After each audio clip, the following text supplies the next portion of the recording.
सगळं पाठवलं म्हणून तो आरणचा आणि वरवड्याचा उड्डाण पूल झालेला आहे. नाहीतर माढा तालुक्यामध्ये उड्डाण पूल नव्हता, कारण माढा तालुक्याचे त्यावेळेचे प्रतिनिधी त्या 4ही मीटिंगला गैरहजर होते.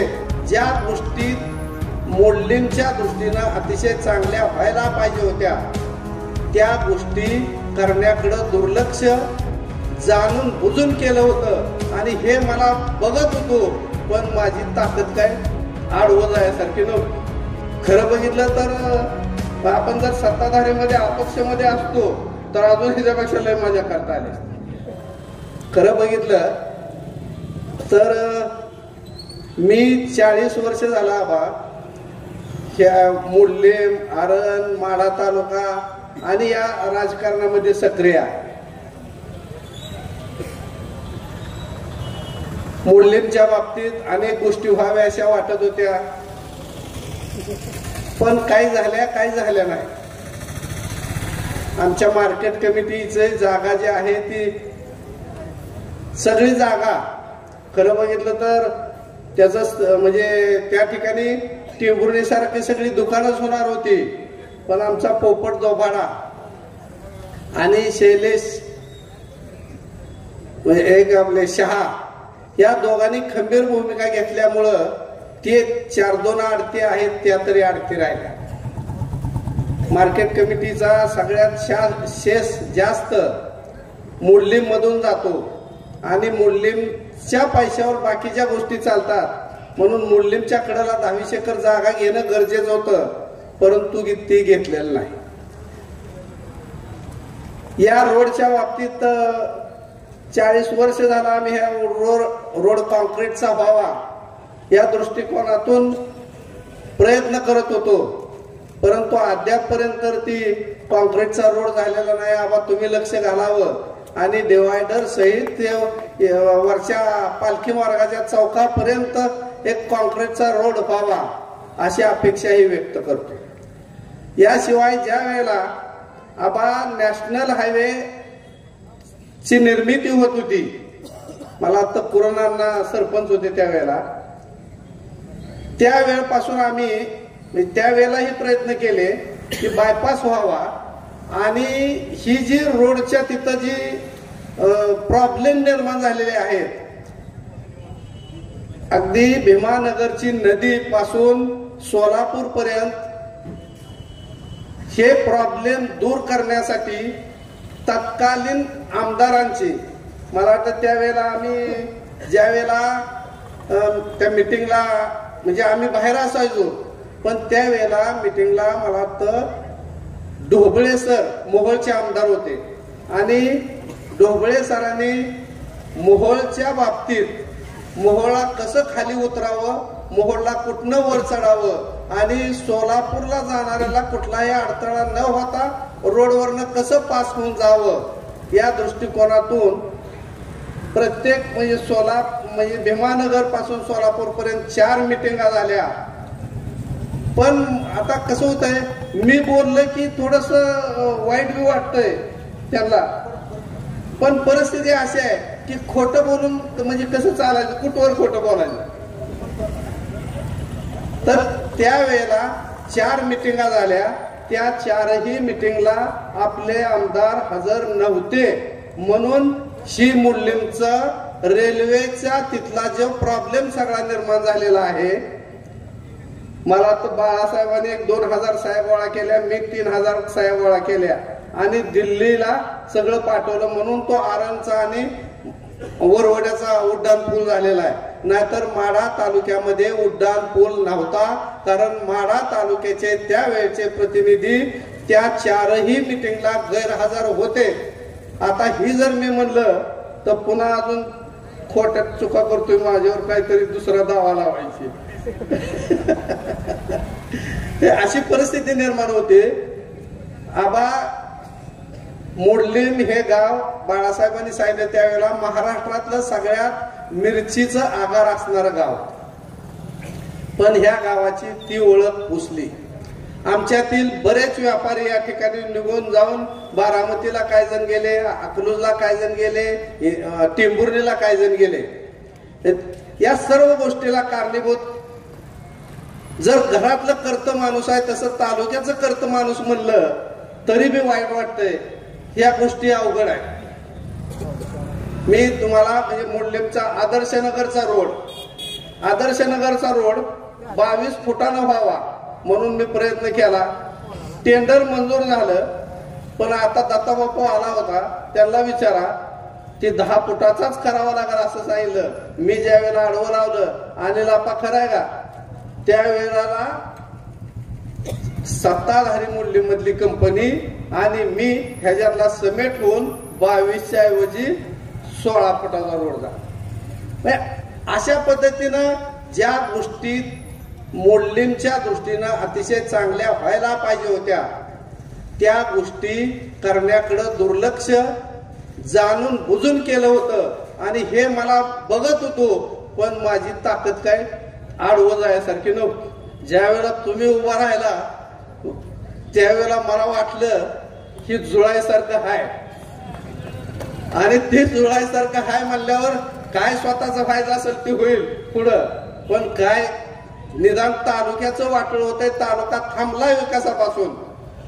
यासाठी म्हणून मी तो निर्णय घेतला. आबा तुम्ही कर्तव्यदक्ष आमदार आहात.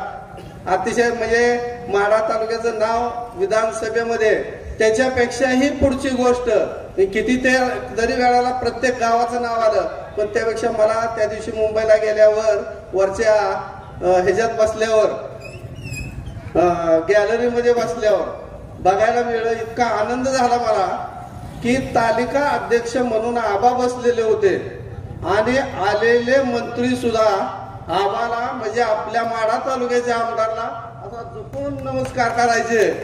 मंत्री, उपमुख्यमंत्री, मुख्यमंत्री सुद्धा आमच्या माढा तालुक्याच्या आमदारला झुकून नमस्कार करून त्यांच्या खुर्चीवर त्यांच्या बेंचवर बसतायत. हे बघून अतिशय आनंद झाला. तुम्ही खरं बघितलं तर आपण जर सत्ताधारीमध्ये अपक्षमध्ये असतो तर अजून ह्याच्यापेक्षा लय मजा करता आली. पण आता सुद्धा काय म्हणजे कमी होत आहे असं नाही.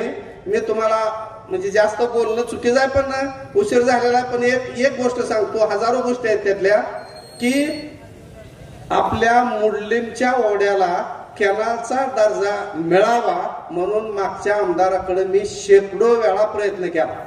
आपला एक ओढा, आकुंब्याचा एक ओढा आणि ती माढ्याकडे जाणारी संजीवनी ते नदी मनकर्णा नदी, ह्याला कॅनलचा दर्जा मिळावा म्हणजे कॅनलला पाणी आलं की ते भरूनच राहील अशा दृष्टिकोनातून.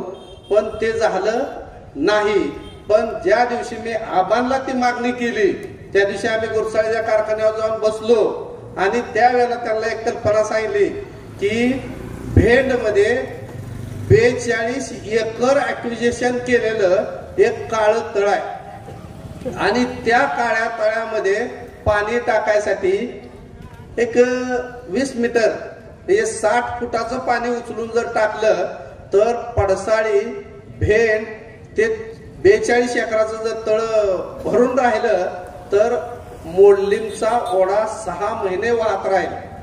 ही कल्पना ज्या वेळेला आव्हानला मी सांगितली, आपले सावंत साहेब ज्युनियर इंजिनियर सावंत साहेब आहे त्यावेळेला मला हे कळलं नाही आम्हाला कोणी हे अगोदर सांगितलं होतं का नाही. पण आबांनी त्यावेळेला मला सांगितलं आपलं 20 मीटर म्हणजे थोडस उचल नाही.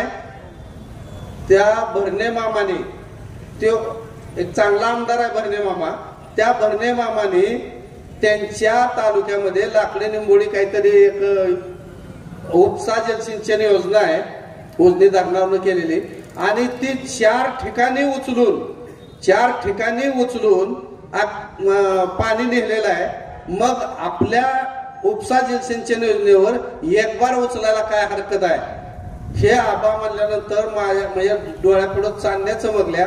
आम्ही असं म्हणलं होतं की उपळायचे स्वप्नील पाटील आहेत, भाजी भाकरे आहेत, हे सगळे दिल्लीत काय आहेत, मुंबईत काय आहेत, त्यांच्याकडून त्या योजनेचं 8 कोटीचं एस्टिमेट आहे.